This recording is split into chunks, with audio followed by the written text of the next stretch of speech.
Good morning. I really appreciate Emery's willingness to sing. I know that he has trouble with his throat sometimes, but he's willing to get up here and do that, and it's just such a blessing to have him here with us and serving with us. And I know I tell him that often, but maybe I don't tell you enough how much of a blessing it is. We're just so grateful for you and your presence here this morning. Hey guys, can you tone me down just a hair, a little bit? All right, very good. That's good. Sorry, too much of an echo. I can hear myself. It's kind of disturbing. But I'm just so grateful that you're here. We're going to continue this sermon series. We've been walking through the Psalms and talking about gratitude this month and being grateful. Things we're grateful for. And so I was thinking about Psalm 33, which is going to be our psalm this morning. But there's some things about it that kind of strike me as in a personal way. As I think about my experiences in life and some of the things that really caused me to stop and just be in awe of God. And one of those things has always been going out at night and looking at the stars. I know we haven't seen that much lately, and I don't like that. I love it summertime when it's nice and warm, and you go outside and you look up, and there's just so many stars, and I'm always amazed by that. I'm always amazed. When's the last time you have taken the time just to stop and look at the stars and just sit in awe of the God who created them? Or you're looking at a sunset, right? You know, sometimes when sunsets happen, we're so busy in the evening, we're trying to get things done, and we look over and say, well, that looks nice, you know, and then we go about our business. But when's the last time you've really stopped and just looked and just meditated on the glory of God in His creation, in that sunset, in that sunrise, whatever it might be? And the world often looks at these things, and then they're in awe of these things also. But sometimes people get so wrapped up in finding answers. And they say, well, how does that exist? How did that come to be? What's the scientific explanation of the stars and the sun and the moon? And I want to know facts. I want to know information. And those things are good questions. I'm not saying they're bad questions, but a lot of times that's just all they think about. But when it comes to people who are Christian, people who belong to God, our thoughts are different. We look up, and we may have those questions too because we don't know, but what we look up and we're just in awe. We're amazed because the God in whom we serve created those things. And we're led to praise. We're led to song. We're led to thought. We're led to meditation. And that's what Psalm 33 is all about. It's this idea of singing praises to God. It's this idea of looking to God and just being in awe of all that He does and just being incredibly thankful that God is a creating God and He is creator God. So if you will look with me at Psalm 33 verses 1 and 3 for just a minute. The psalmist says this in this psalm. He says, "Sing for joy in the Lord, O you righteous ones. Praise is becoming to the upright. Give thanks to the Lord with the lyre. Sing praises to Him with the harp of 10,000 strings. Sing to Him a new song. Play skillfully with a shout of joy." So all of creation should sing praise to God. Singing praises to God. All of humanity should be singing praises to God, but especially the righteous, especially those who are in covenant relationship with Him. We especially should be singing praises to our God, that we look at His creation and we shout aloud with joy of a God who recognizes His creation. And we are grateful for that. Reading this, I was thinking about Revelation 5, and so I'd like to read a little bit of that also, talking about a new song. In verse 9 of Revelation 5, John in his Revelation says, "And they sang a new song." indicates something's happened. A new revelation. Something that makes all other things make sense. Something new has come.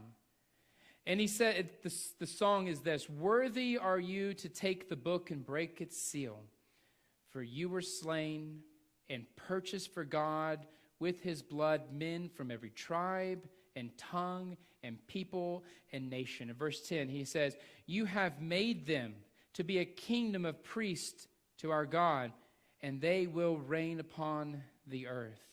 So at the revelation of Jesus, the revealing of God's divine plan to redeem humanity through the cross of Jesus, all of heaven sing a new song of praise to God. And we get to see that. We get a glimpse of that, of what that must have been like when Jesus was ushered into heaven, victorious in the resurrection, in the cross, victorious over death, to sit at the right hand of his Father. And the image is that of a lamb that has been slain, but victorious nonetheless. And all of heaven recognizes the worthiness of singing the new song of praise to this lamb who has been slain. Priests. If you remember priests, Greg talked, I was grateful that Greg had mentioned this, but this idea of a priesthood. And under the old covenant, there were priests, and often the priests would be the ones who worked most closely to God's presence. They would represent God in the form of working as priests. And the people of the covenant would come, and through the priests, they would be able to worship and draw near to God. But then in the new covenant, through Jesus, what we see is that all who belong to Jesus are priests of God. We all work incredibly close to the presence of God because the presence of God is within us. And so we work every day within the presence of God. And when we worship, we come together and worship, and God's presence is here in each and every one of us as we worship and we praise and we act out the priestly office as God's holy priestly nation. And we sing praise to that. All of humanity, not just those who belong to Christ, but those outside of Christ should still sing praise to God because he is creator. They need to recognize him. So the next three sections of the psalm give a reason to sing praise. And so we'll spend a little time on these. There are three sections here. He is worthy of praise because. That's the basic idea of these next three sections. So let's look at verses 4 through 9. He says, "The word of the Lord is upright. All his work is done in faithfulness." So what God says and what God does are firmly established. So what he says and what he does, these things are firmly established. His promises are true. His promises are faithful. When he speaks, the thing that he says will come to pass. Those are things that we can be assured of. That's a marker of God's ultimate faithfulness, that what he says will ultimately come to pass. Unlike us, unlike humanity, which is we're often very fickle. We say things, we make promises. You know, we're kind of in that stage right now where we're already getting close to, I can't even believe it's here, presidential race, and we're going to hear a lot of promises. How many of y'all believe all those promises? Well, we'll pray for you if you do, right? Because we know that they're not all going to be true. We know that not everybody can do all the things they say to do. We can't do it. On a much smaller scale in our life, we cannot do all the things we say we can do or want to do. But then that's what separates us from our God, is that God can and he will. No matter how long it may take or how much it may seem, how far he must go, or how powerful one has to be to bring about the promises, God will accomplish what he says he will accomplish. It is the trademark of his character that he is faithful, and we sing praise to the faithfulness of God. Look at verse 5. He says he loves righteousness and justice. We do too. We do too, to some degree. As long as it is on our terms. We love righteousness. We love justice. We love justice as long as it's on our terms.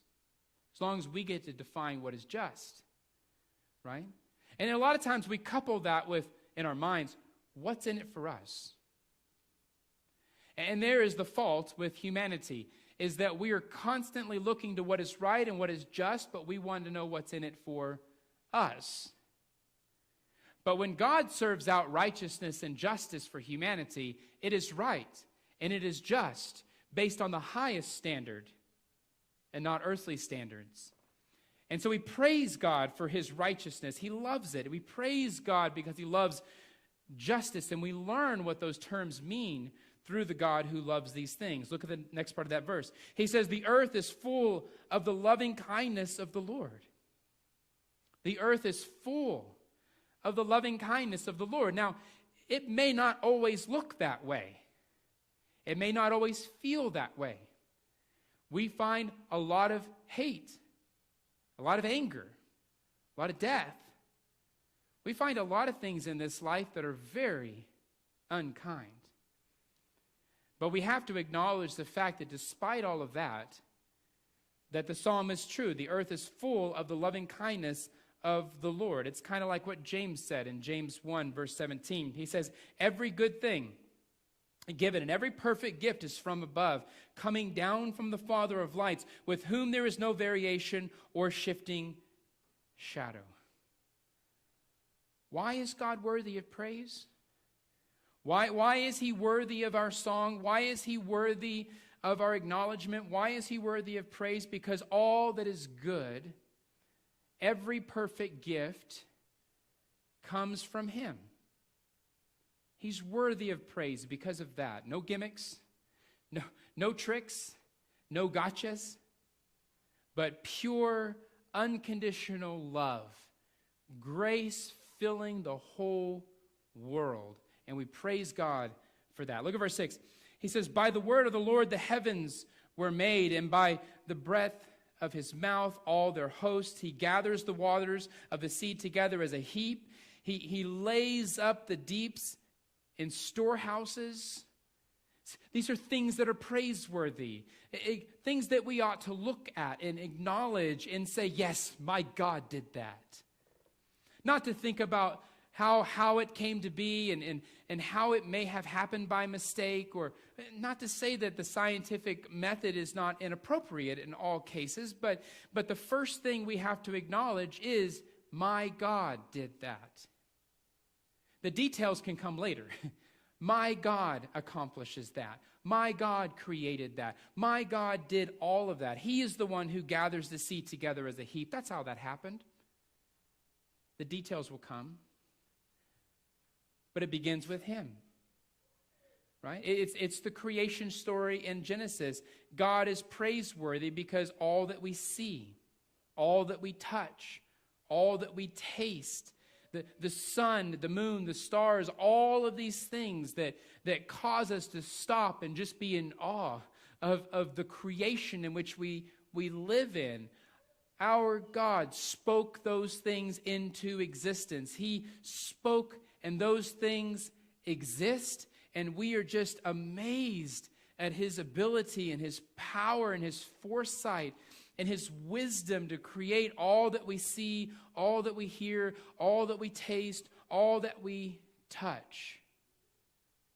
He didn't have to fashion them together like we would have to think of something and build something out of scratch. He didn't have to find materials and build those things together and put them together. I don't know, I may have told you this joke before, but it kind of reminded me of a joke about an atheist who had an opportunity to talk to God. And he said, Lord, as scientists, we figured out how to create man. And the God, is communicating to the atheist. And he says, all right, well, go ahead and show me. And so he goes and he gathers up some dirt to take to his lab to go make man. And God stops him and says, get your own dirt. From nothing, he spoke all things into existence. It's praiseworthy. We ought to stop and praise God for his ability to speak all things into existence. Look at verse 8. He says, let all the earth fear the Lord. Let all the inhabitants of the world stand in awe of him. For he spoke and it was done. He commanded and it stood fast. Talked about this word fear before. And I like to mentally replace it with the phrase greater than. And the reason I explain it that way is because we might run into something. Let's say hypothetically you run into a lion. We don't run into lions much in Monahans, Texas, but who knows? I mean, we might. And so you run into a lion and you're afraid. Why are you afraid? Because you look at that lion as something that can kill you.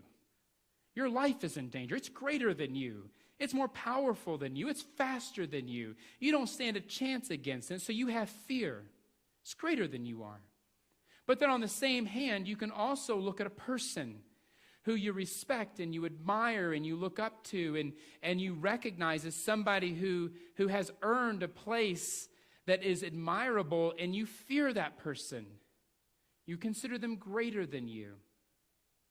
And that idea encompasses both those views, that fear is both being terrified and being in awe of someone at the same time.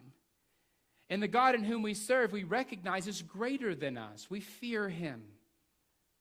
We fear him as the one who created us, the one who judges us, the one who provides for us, the one who loves us, and therefore we fear our God. And then the psalmist continues on in verse 8, we already looked at verse 8. Let's look at verse 10. Verse 10, he says, the Lord nullifies the counsel of nations. He frustrates the plans of the people. The counsel of the Lord stands forever. The plans of his heart from generation to generation. Blessed is the nation whose God is the Lord, the people whom he has chosen for his own inheritance. We love verse 12 in America, but we don't always add the rest of the verse. It's an interesting phenomenon, right? I mean, we love that first part of the verse, but we don't always add the rest of it. And sometimes we narrow this view down to nations as we know them, right? A phrase like, blessed is the nations whose God is the Lord. It's true. It's a true statement. Any nation that looks to God for counsel, that looks to God for guidance, that looks to God for its direction, its directive, and builds its laws based on the principles of God's righteousness is going to be a nation that ultimately is blessed in many ways because of God's wisdom. They're living by God's wisdom. America will benefit from God's wise counsel. Places like Russia would benefit from God's wise counsel. Ukraine and Korea, these are hot topic countries that we think about as we listen to the news and watch the news, that these are places that would benefit from God's wise counsel. But the rest of this passage tells us what nation the psalmist is actually talking about. What nation is he talking about? The people whom he has chosen for his inheritance. It's God's nation that's truly blessed. It's God's nation. It's God's covenant people. That's the nation that is blessed. It's not America. It's not Russia. It's not the Ukraine. It's not Korea. And if any Russians are listening at this moment, just please acknowledge that we are not attacking Russia from America, because they're listening. You know that, right? Those nations will not last, right? They're not going to last. They're not going to hold up. They're not going to last. Russia will eventually fail. America will eventually fail. Korea will eventually fail. But God's nation, God's covenant people will last forever. And blessed is that nation. Blessed is that nation. It's like what Peter says to the church in 1 Peter chapter 2. He says, but you are a chosen race, talking to Christians. You're a royal priesthood. You are a holy nation, a people for God's own possession, so that you may proclaim the excellences of him who has called you out of darkness into his marvelous light. For you once were not a people, but now you are a people of God. You have not received mercy, but now you have received mercy. We are God's holy nation through Jesus, so that we may proclaim the excellencies. We sing praises to the God who made us a nation. As God's nation, as God's church, we praise God for his wise counsel. Look at verse 13. He says, the Lord looks from heaven and he sees all the sons of men. From his dwelling place, he looks out on all the inhabitants of the earth. He who fashions the heart of them all, he who understands all their works. We see cartoons, sometimes, pictures, cartoons, caricatures of a cloud right up above us, and there's angels with wings, which is already a fallacy. But the idea is then we see God kind of looking down from the cloud, and we've got this mental image about how God works and how God functions, and it clouds our understanding of who and where he is. It's not that God is on a cloud looking down on us. That's may be how we can understand it, but that's not the reality of the thing. The reality is God is in this heavenly realm. He exists beyond the bounds of the flesh. He exists beyond the boundary of the earthly existence. He is in a heavenly existence, which means that he can see everything, all that we do. And he looks down from an exalted place as creator, like a king would on a throne. He looks at his creation. He sees it all. He knows it all of our thoughts, all of our actions, all of our intentions. He knows the heart because he fashioned it. He knows us intimately because he created even the heart within us. And of course, the opposite is true when we think about humanity, right? We don't have that. We don't look down from an exalted position. We don't look from a heavenly realm. We're earthly. We're fleshly. We look around and we see what we see. And from our limited understanding, we try to make wise choices, but often it's foolishness. It's vanity. It's smoke. We rely on the one who is exalted and sees all things to give us wise counsel and guidance in life and all. It is God that we seek, and it's his wisdom that we look to. He knows everything. And as God's people, we're not afraid of this truth, right? We're not afraid of that. You might think, well, it's kind of a terrifying thing to think that God can see everything I do and everything I think. It shouldn't be. For Christians, we should have fashioned our heart and our mind to resemble his Son to the point when he looks down, we recognize that we are doing what he desires for us to do, and we're striving to do his will. And because of the blood of Jesus, removing the undesirable parts of us each and every day, God can see his holy nation, his own possession. And because of that, we sing praise to our God. Look at verse 16. He says, the king is not saved by a mighty army. A warrior is not delivered by great strength. A horse is a false hope for victory, nor does it deliver anyone by its great strength. In verse 18, behold, the eye of the Lord is on those who fear him and those who hope for his loving kindness, to deliver their soul from death and keep them alive in famine. The king, the earthly king, the mighty army that follows, the war horse, are all a nation has on earth. That's their glory. That's their power. That's their strength. It's a mathematical formula. The more you have, the more you can do. The more powerful you are, the more you can conquer. The more you conquer, the more you have. It's not a mathematical formula for God. It's not a mathematical formula for God. Those things are nothing in comparison to the greatness and the power of the God who sees all things. Those things are worthless. He doesn't need those things. Does he use them on occasion? Sure. Does he limit them so that his power will ultimately be exalted? Yes. It's only when we think we can take the war horse or we can be the king, or we can use the army to accomplish what we desire in life, that we fail to recognize the greatness of the God who can simply do those things. Those things are without hope, but those who rely on God are with hope.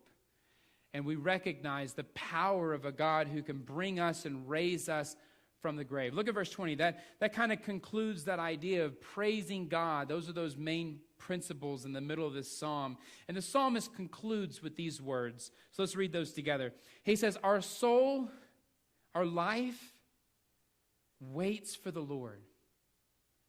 He is our help and our shield. Our heart rejoices in him because we trust in his holy name. Let your loving kindness, O Lord, be upon us according as we have hoped in you. It's beautiful, isn't it? All of these praises, all of these acknowledgments, all of this to say, we wait for the Lord. We wait for the Lord. Our heart rejoices because we wait for the Lord. Let your loving kindness, O Lord, be upon us according as we have hoped in you. So our challenge this week, I know it's a busy week.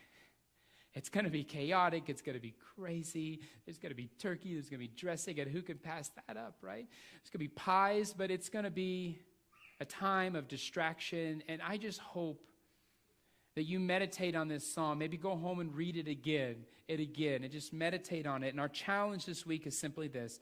As we gather together with our family, as we go about our business, as we gather together with our friends, I want you to do this. Take time to praise God. Not just on Sunday mornings, but all the time. Take time to praise God. Take the time to meditate on the fact that all that you have, all that you are, all that will be possible only through and by him is praiseworthy. So take the time to praise God. He is worthy of praise. So if there's anybody here this morning, maybe you've just gotten so wrapped up in the world, and the world has just got you, and you just have forgotten about your Creator, and you need a reminder. Hopefully this morning is your reminder. Maybe you need prayers from the congregation. We're available if you need prayers.